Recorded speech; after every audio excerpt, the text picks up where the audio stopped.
Jacinta moved gracefully around the dining table, setting down a steaming plate of yam and eggs before her husband. Her gold bracelets jingled softly as she poured his tea, her smile warm and full of satisfaction. She had mastered the role of the elegant politician's wife, and she relished it. "Darling," she said sweetly, settling into her seat.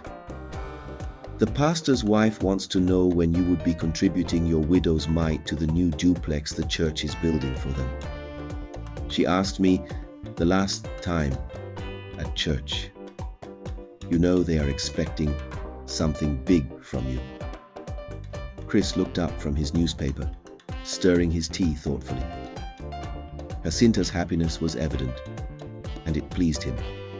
Their early years of struggle were behind them now.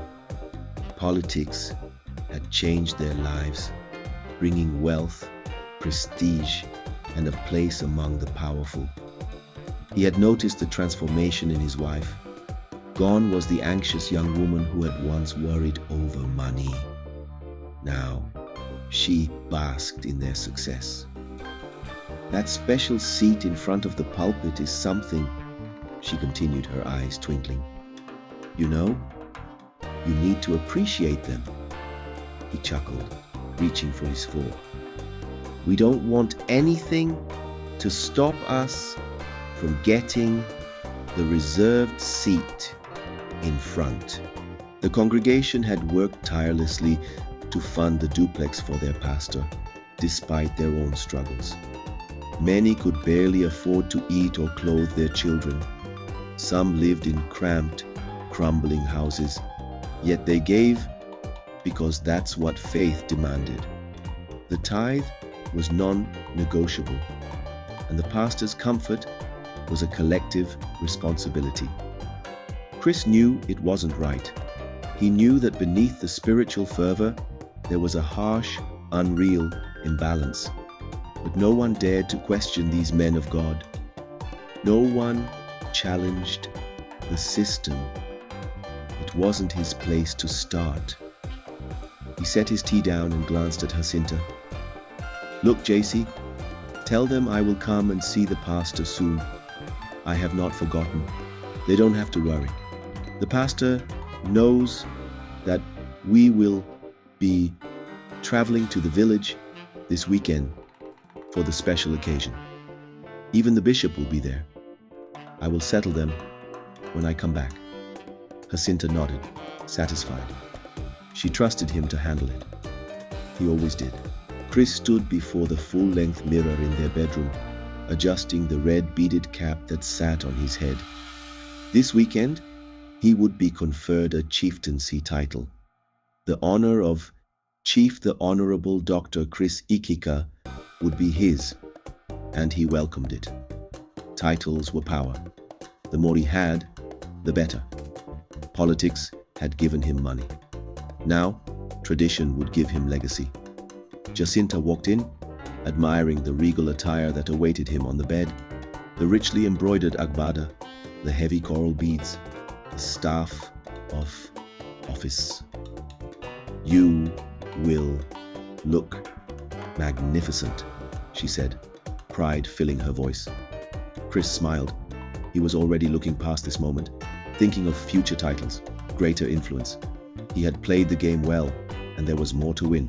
Chris Ikika had ascended from a place of insignificance to one of unthinkable wealth and power, almost overnight.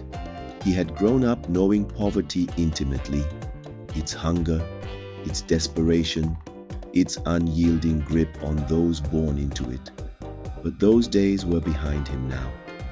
He stood at the pinnacle of success, his influence reaching into every corner of the political machine. His name spoken in hushed tones of admiration and fear. He understood how fortunate they had been. This new class of power brokers, but luck was only half of the story. The real key to survival lay in knowing when to seize opportunities, when to align with the right forces, and when to ruthlessly eliminate threats. Chris had followed in the footsteps of an earlier breed of politicians, men who had once been nobodies but had clawed their way to prominence in the post-Abacha era. These men had been audacious, relentless, men who, like stubborn fighter eagles, refused to back down even when elections were annulled by the military. When democracy returned, they had been the ones waiting, already in place, ready to exploit the system that had been reborn in chaos. They secured their positions, amassed unimaginable wealth, and tightened their grip on the corridors of power. The promises they made to the people during campaign seasons had long since turned to dust. Democracy, for the people who had elected them, remained an unfulfilled dream, an illusion they were forced to believe in, election after election. The system had been rigged from the start, not for service, but for plunder.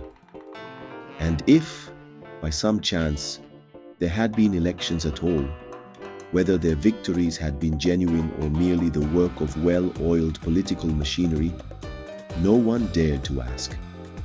Chris knew the rules of the game. He had played it well.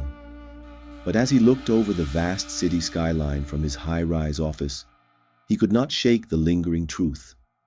Power was never truly secure. There was always another ambitious man waiting in the shadows, just as he had once waited, ready to claim the throne. Jacinta sat on the plush sofa in their extravagant living room, her manicured fingers rhythmically clapping together as she laughed in delight. Gold-trimmed curtains framed the large windows, and an ornate chandelier bathed the room in a warm glow. The words, Lady Jacinta Ikeka, rang in her ears, a title she never imagined would be hers. Chris, dressed in his tailored agbada, leaned back confidently, watching her reaction with satisfaction. Very soon, you will travel to Jerusalem on pilgrimage, he declared, his deep voice laced with certainty. Then it will be Lady Jacinta Ikeka JP, Jacinta gasped, her excitement bubbling over. No be small, ooh, she clapped again, her smile wide. The Almighty is alive. Chris nodded, his expression one of quiet triumph. God is in control. Mighty doors are opening, my dear. We would go places, believe me. Jacinta leaned back into the cushions, sipping from a crystal glass. She had learned over time that Chris's ambitions were not just empty words. He spoke of power the way other men spoke of destiny, something preordained, something that must be seized, and she had come to accept it. She had witnessed his rise from an ordinary politician to a force to be reckoned with. He had mastered the game, securing allies, silencing opposition, and navigating the corridors of influence like a seasoned warrior.